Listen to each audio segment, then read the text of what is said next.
Di Sudan hari ini, bunyi tembakan bukan lagi berita luar biasa tetapi telah menjadi rutin harian sebuah negara yang runtuh dari dalam.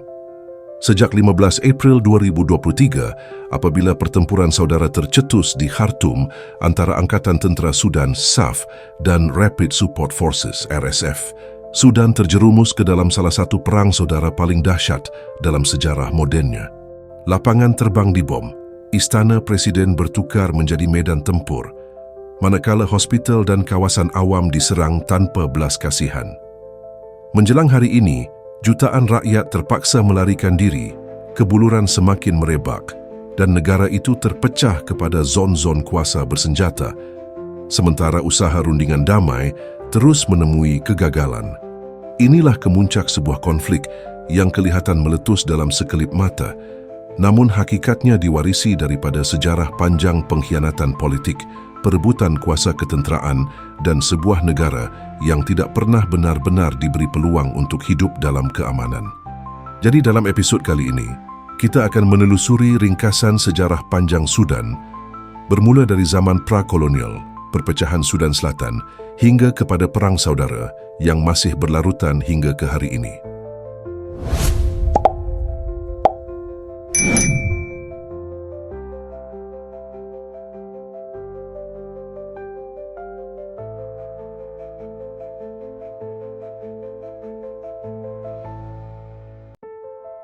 Pada tahun 1821, Muhammad Ali Pasha melancarkan penaklukan berdarah ke atas Sudan demi memburu harta dan hamba.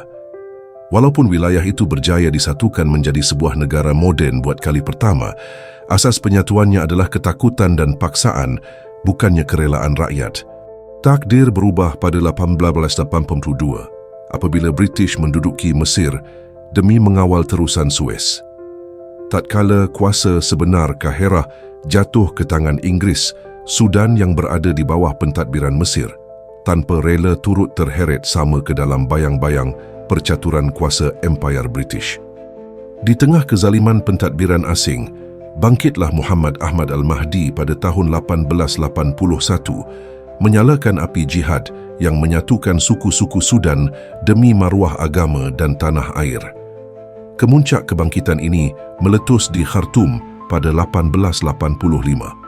Apabila benteng kota itu akhirnya runtuh dikepung tentera Ansar, menyaksikan Jenderal British yang digeruni, Charles Gordon, tewas dibunuh sekaligus membebaskan Sudan daripada cengkaman luar buat seketika. Namun British kembali menuntut bela pada 1898 di bawah pimpinan General Kitchener dengan angkatan perang yang jauh lebih moden.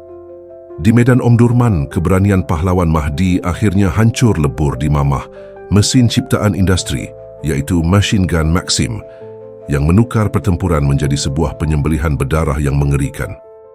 Di atas runtuhan mayat para pejuang itu, British mengibarkan panji kemenangan dan menubuhkan kondominium Anglo-Mesir pada tahun 1899. Walaupun secara rasmi Sudan diletakkan di bawah pemerintahan bersama dua negara, hakikatnya ia telah jatuh sepenuhnya ke dalam genggaman British, memulakan era penjajahan baharu yang terukir di atas parut perang dan air mata.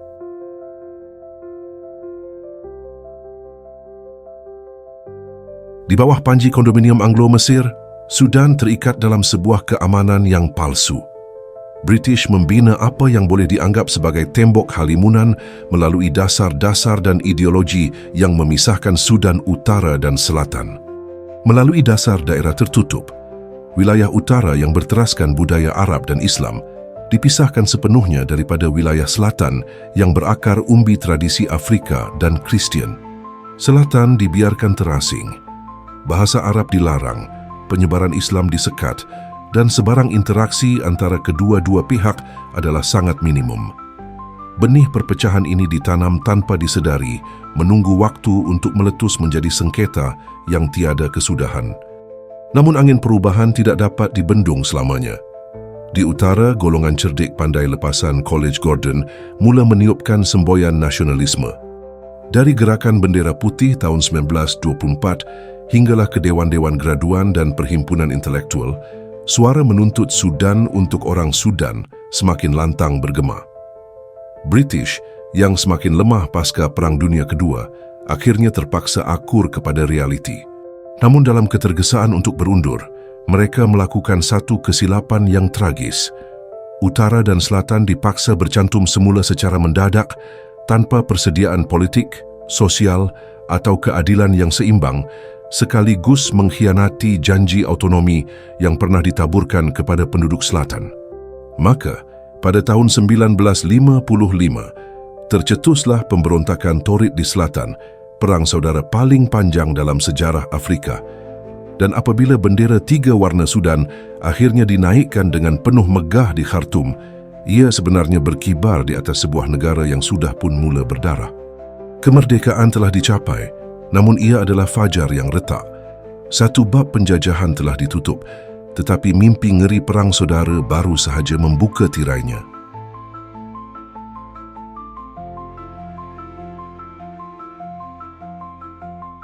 Selepas kemerdekaan, kerusi kuasa di Khartoum menjadi panas dan sering bertukar tangan antara ahli politik yang rapuh dan jeneral yang rakus. Negara yang baru lahir itu tidak pernah benar-benar sempat berdiri tegak. Walaupun Perjanjian Addis Ababa 1972 sempat menghadiahkan sedekat nafas keamanan dengan memberikan autonomi kepada Selatan, perjanjian itu pada hakikatnya gagal menyelesaikan isu perpaduan dan perpecahan rakyat. Pada tahun 1983, segala-galanya runtuh. Presiden Jaafar Nimeiri, dalam usaha terdesak untuk mengekalkan kuasa, melakukan kesilapan yang besar dengan mengisytiharkan undang-undang syariah ke atas seluruh Sudan, termasuk wilayah selatan yang majoritinya beragama Kristian dan berpegang kepada kepercayaan animisme. Keputusan ini ibarat menuang minyak ke dalam api yang sedang marak, membakar hangus segala jambatan perdamaian yang pernah dibina dan menghidupkan kembali luka lama yang belum sembuh. Dari hutan belantara selatan yang tebal, bangkitlah seorang tokoh yang bakal mengubah haluan sejarah Sudan, iaitu Dr. John Garang, seorang bekas kolonel tentera yang berkarisma dan berpendidikan tinggi. Beliau memimpin tentera pembebasan rakyat Sudan berjuang secara gerila. Garang bukan sekadar mengangkat senjata, tetapi beliau membawa sebuah gagasan besar dan visi Sudan baru, sebuah negara sekular, bersatu dan berasaskan keadilan untuk semua. Maka meletuslah perang saudara kedua Sudan yang jauh lebih ganas, lebih panjang dan lebih berdarah daripada sebelumnya. Hutan-hutan di selatan bertukar menjadi medan tempur yang mengerikan, kebuluran dijadikan senjata perang, kampung-kampung dibakar, dan jutaan rakyat yang tidak berdosa menjadi pelarian di tanah air sendiri, tersepit antara peluru pihak gerila dan bom angkatan tentera kerajaan. Tatkala negara sedang nazak di mamah perang dan krisis ekonomi yang tidak berkesudahan, sekali lagi negara Sudan dikejutkan dengan insiden terbaru. Pada malam Jumaat, 30 Jun 1989, Brigadier Jeneral Omar al-Bashir melancarkan rampasan kuasa tentera, menggulingkan kerajaan demokrasi yang sudah pun rapuh. Dengan sokongan ideologi radikal Hassan al-Turabi, Bashir mengubah wajah konflik ini sepenuhnya. Perang saudara kini dijenamakan sebagai jihad. Maka bermulalah era pemerintahan kuku besi selama 3 dekad. Era yang mengheret Sudan ke jurang kritikan global, sekatan antarabangsa, dan kelaparan besar-besaran yang menjadi tajuk utama berita global.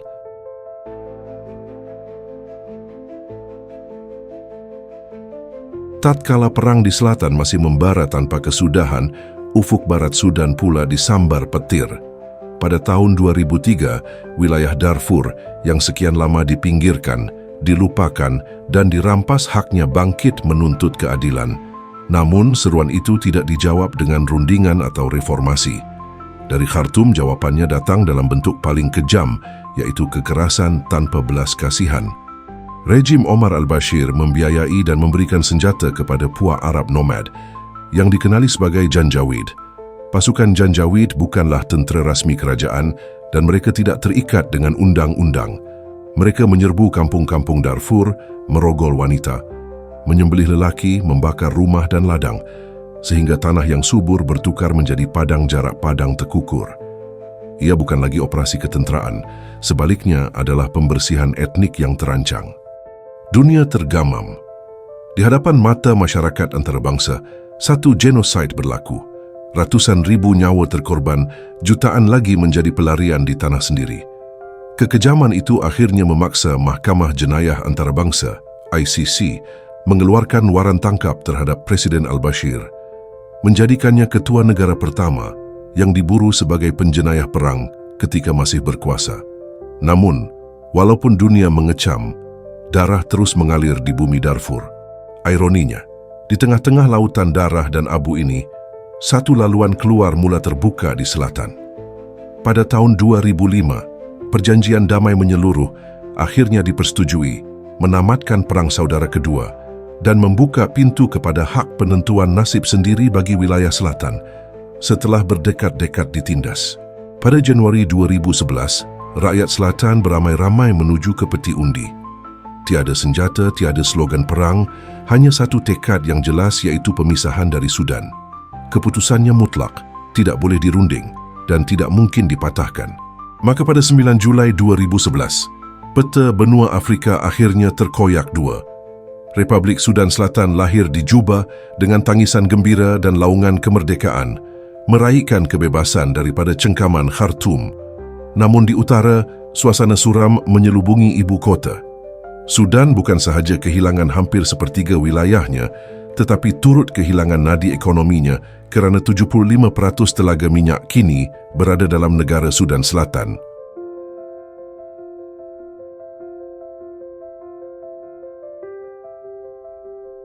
Selepas pemisahan Sudan Selatan, ekonomi Sudan merudum dengan teruk. Tanpa hasil minyak, negara itu kehilangan urat nadinya. Rakyat yang semakin lapar mula hilang sabar dan pada Disember 2018, api revolusi pun menyala.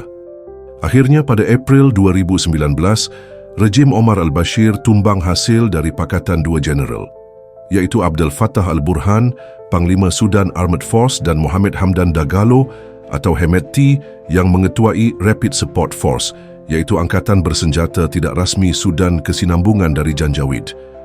Mereka melihat al-Bashir bukan lagi pelindung, tetapi beban yang mengancam kelangsungan kuasa mereka sendiri. Pada tahun 2003, ketika pemberontakan meletus di Darfur, rejim al-Bashir menghadapi dilema besar.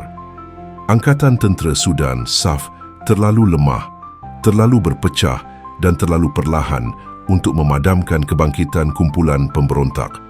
Maka lahirlah satu penyelesaian gelap, iaitu Janjaweed.